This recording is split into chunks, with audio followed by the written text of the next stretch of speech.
Today we're starting chapter 3 and we're going to be working with exponential functions, specifically word problems today.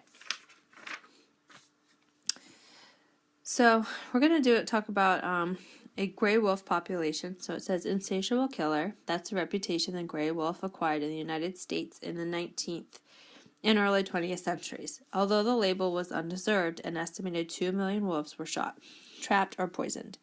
By 1960, the population was reduced to 800 wolves. Figure 3.6 shows the rebounding population in 2 recovery areas after the gray wolf was declared an endangered species and received federal protection. The exponential function f of x equals 1.206 e raised to the 2.47 times x. Models the gray wolf population of the northern Rocky Mountains f of x years after 1978. If the wolf is not removed from the endangered species list and trends shown in figures 3.6 continue, project its population in the recovery area in 2010. So notice we have this new value of e. We did do this a little bit in Algebra 2 last year, so we used the base of e if we're dealing with a natural log. So e, just like kind of pi represents 3.14, e represents 2.71. So if they want you to project the population in 2010, notice x is measured in years after 1978. So we would have to subtract 2010 from 1978. So we have 2.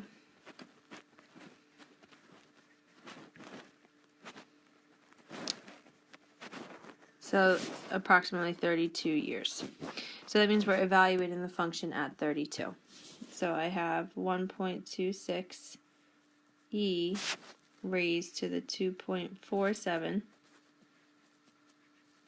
times 32.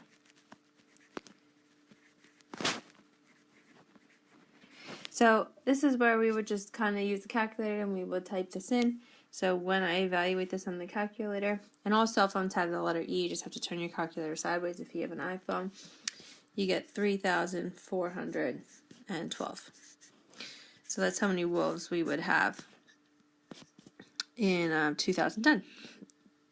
So that's just an example of a basic word problem. Now we're going to get to the more complicated, not necessarily complicated, but we have to use a different formula that will change every time depending on the information given. So the 2 formulas that we're going to be dealing with is A equals P times the quantity of 1 plus R over N raised to the NT. And the other formula we have is A equals P E raised to the RT. So for both cases, P is our principal.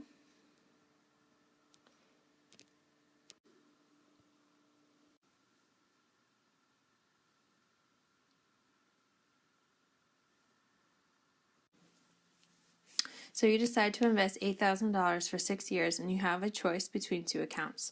The first pays 7% per year, compounded monthly. The second pays 6.85% per year, compounded continuously, which is the better investment.